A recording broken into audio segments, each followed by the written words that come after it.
Yo YouTube, what's going on? It's your boy Remix here, bringing you guys another video today. We're going to be discussing the loss of the G Slide and how we move forward, no pun intended, from here. Xbox One had an update today, and in that nearly 8 gigabyte update, there was line of code that took out the G Slide. I was sad. The first thing I did, I hopped into a custom game on Metro and come back to my nice straight set of train tracks where I can do some testing.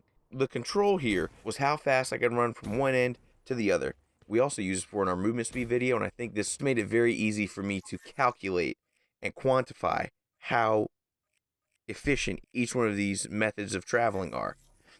So the first one, we just ran from one side to the other. We got from point A to point B in just over 7 seconds. Now, there is going to be a little tolerance, and we're talking tolerance being somewhere in the ballpark of 1/10 of a second for human error as well as frame rounding. Now, the second method of travel, we ran from point A to point B and we slid 3 times because that's as much as we could fit in without using Afterburner. What this did is this decreased our travel time by about 10%. Pretty fair if you ask me.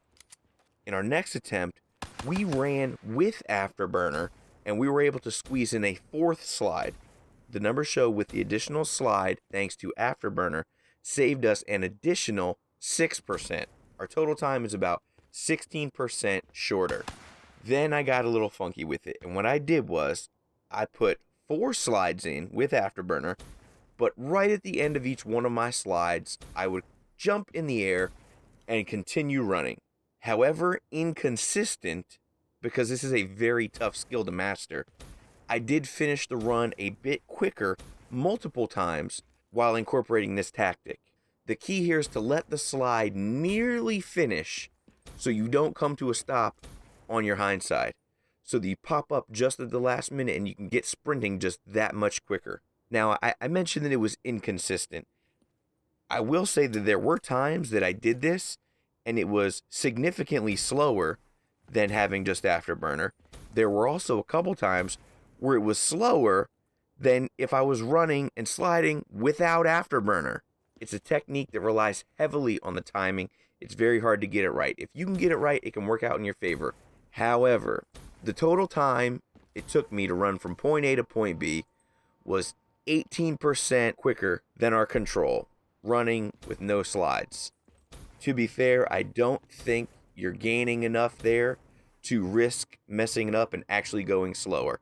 If you want to consistently get around the map as fast as you can, post G-Slide, just make sure you use your boost slides.